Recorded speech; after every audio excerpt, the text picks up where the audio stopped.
Hi, and welcome back to this Boozang tutorial where we try and go over some of the features of the Boozang test platform step by step. And now we want to demonstrate data binding, which is quite a big field. It's about how do you use external data to populate your test forms, and how can you use the data from your forms and what the UI returns to use in your tests. So let's look at the simple use case. Let's create a new data binding test.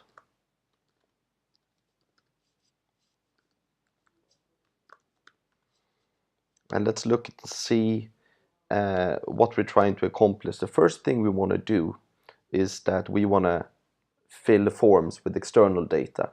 So what we've seen before is that we could easily go in and record, for instance, adding a pair of shoes and then go into the checkout flow and then record what we're filling into the user interface. The problem with that would be that in the long run you would have to create, let's say you have a set of data and it will change. You would have to go in and create individual tests for all data sets, and sometimes you want to change the data you have in a test environment versus a staging environment. So in order to do that, you need to be a little more sophisticated, and we make this fairly simple. So what you would do here is you would add in the root of the project data.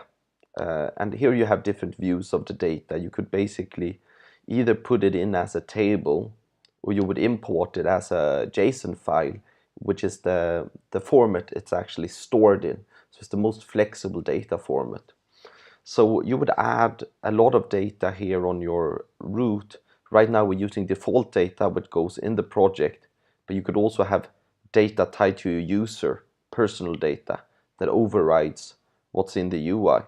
And then you would have to create a data binding. So here in the module level, you would have to create a new data binding that tells you this module has access to this data.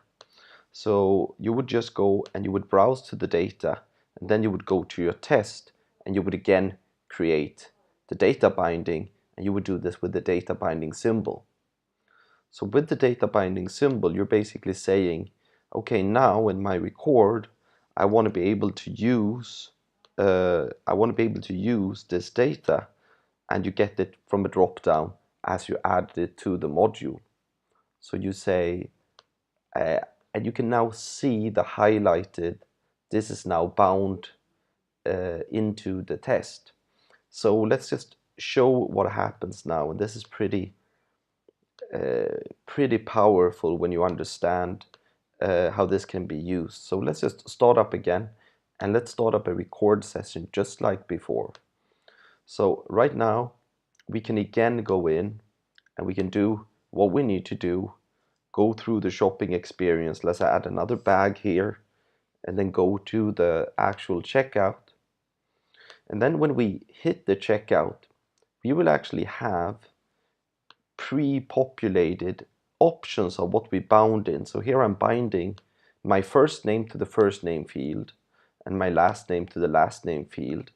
And then I can bind the company and the email address, for instance.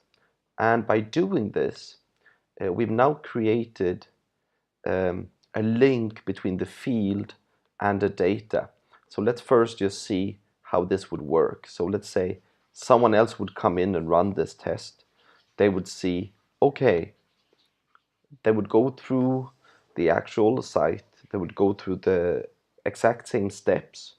And as we can see, just as before when we recorded, the data will be filled in.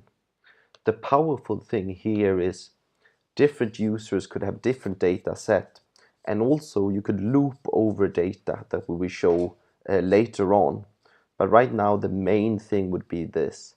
Let's say I'm here, I go to the table view and I say, okay, this is not Mats, I am now a different guy, and I want to try and see if.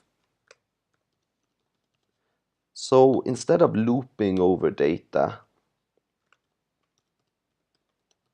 I'm just setting it manually in here. and we can go back. We'll press save, and then I can go back into the data bind test, and I can rerun it, and it should set the new data that I just set. So what this really does is it binds the fields to a set of data. And this is going to be, we're going to see how powerful this is when you have data in an external spreadsheet or outside the UI, and what we can do. But this is the first little demonstration of what you can do with data binding. So keep listening, and we'll post more and more videos as we go along.